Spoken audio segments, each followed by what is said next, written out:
Right now, Arkansas uses 16% of clean energy, but at the end of this project, we'll be using 70%. According to a report about Fayetteville mobility, streets like this one behind me make up 50% of public space outside Northwest Quad B, which will soon be renamed after Dr. Morgan.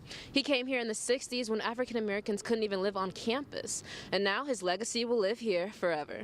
Oklahoma, Kansas, and Texas filed a bill to eliminate daylight saving completely.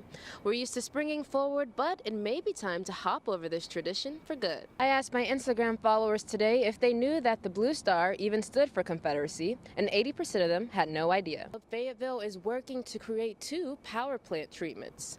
They will both have solar panels that will generate clean energy. Construction on the East Plant treatment started a few weeks ago, and if you look on your screen, you can see there's not much to look at yet, but it will soon look like this. The East and West treatment plants will be a total of 87 acres and generate 10 megawatts of solar power. Now, to get a feel for how much 1 megawatt is, check out the graph on your screen. 1 megawatt can generate a refrigerator for 3 months. Now imagine what 10 can do for our city. To do this, Fayetteville teamed up with 2 major companies. The project came together through a really exciting partnership with Ozarks Electric, our utility company, and Today's Power Inc., the solar developer on the project. And without those 2 amazing partners working together with the city of Fayetteville, this project wouldn't have come to fruition. Together, they will create Arkansas's largest municipal solar power system. Right now, Arkansas uses 16% of clean energy, but at the end of this project, we'll be using 70%. According to a report about Fayetteville mobility, streets like this one behind me make up 50% of public space, and that 50% is primarily designed for cars. But the city's new multi-million-dollar project will soon change that. The Razorback Greenway is a 36-mile trail, one of the most widely used trails in the city. The path will take you to the lake, around campus, and downtown, but there's still many areas you can't access safely on bike or foot. This new program will add 8 new trails. You know, sometimes we hear a criticism that, well, haven't we built enough trails? You know, we've got trails all over the place. And if you're not a person that rides, you may think that we have trails everywhere. But as soon as you get on your bike and try to ride to the place you want to go, you realize that we still have a long way to go. The transportation project has now been prioritized thanks to Fayetteville voters. The city is putting $73 million into fixing trails, sidewalks, and intersections. Now, Roberts is a cyclist himself, and he told me that he hopes to one day be able to safely bike with his daughter to and from school. Daylight saving was introduced to the U.S. by Germany during World War I in an effort to conserve energy, but new research says that this old tradition may be causing more harm than good. Springing forward and losing an hour can leave an insomniac extra restless. Become accustomed to like 4 hours of sleep max pretty much every night. Elena Snow was diagnosed with insomnia when she was 12 years old. Every time you go forward or backward, it still messes up the sleep pattern that you try and figure out.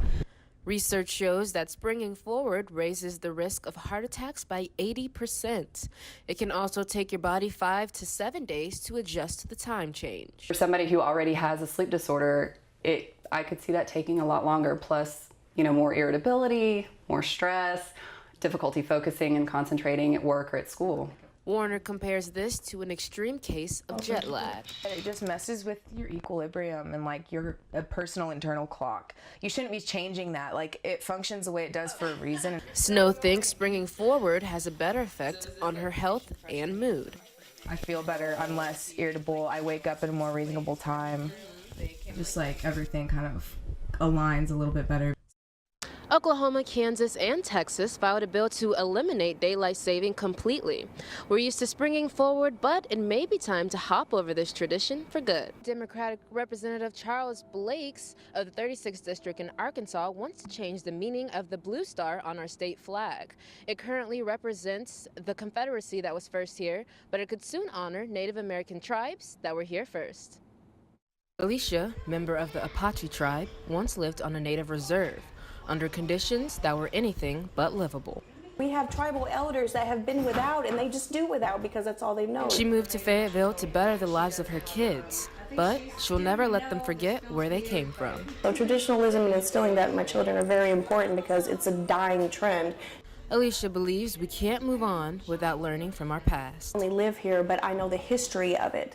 We can't just stop at America's history, because what is America's history without Native America history? Workers at the Native American Museum in Bentonville pride themselves on educating visitors about original tribes in Arkansas, such as the Quapaw, Caddo, and Osage tribes. They think this bill will bring much-needed awareness.